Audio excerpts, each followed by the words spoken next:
Unapandwa mwili wa asili, unafufuliwa mwili wa kiroho. Kama kuna mwili wa asili, basi kuna mwili wa kiroho pia. Kwa hiyo imeandikwa, mtu wetu wa kwanza Adam alifanyika kiumbe hai.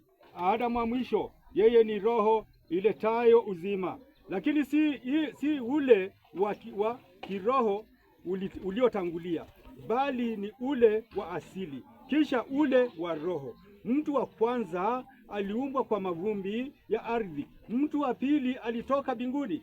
Kama vile alivyokuwa yule wa ardhi, ndivyo walivyo wale walio wa ardhini, na kama ilivyo yule aliyetoka mbinguni, ndivyo walivyo wale walio wa mbinguni. Kama vile tulivyochukua mfano wa yule mtu wa ardhi, ndivyo tutakavyochukua mfano wa yule mtu aliyetoka mbinguni.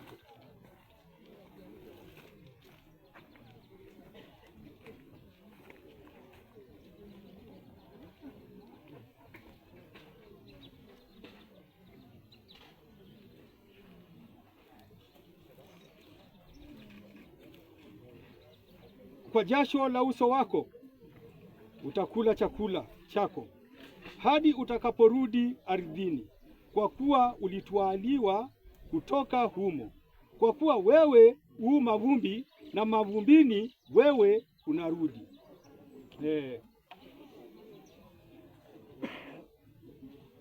Joseph Ochieng, wewe ulitutumikia hapa kwa hili dhehebu la Holy Spirit, na ulikuja ukiwa uchi na unarudi tena uchi, kwa maana ulitoka kwa mavumbi na unarudi kwa mavumbi. Ulizunguka huku na huku ukihubiri injili ya Bwana, lakini wakati ilipotimia ikafika, Mungu akapiga tarumbeta, uliitika. Roho yako iko kwa muumba ambao ni Mungu muumba wako.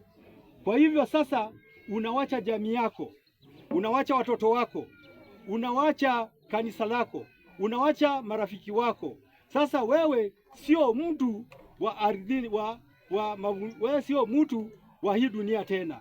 Wewe ni mtu wa kiroho. Sasa sisi tunakuachilia roho yako iondoke na uende ukakae upate kile Mungu alikuagiza ili uweze kupata. Sisi tunakuachilia kwa mkono wa Mwenyezi Mungu, ya kwamba tunasema ya kwamba mchanga kwa mchanga,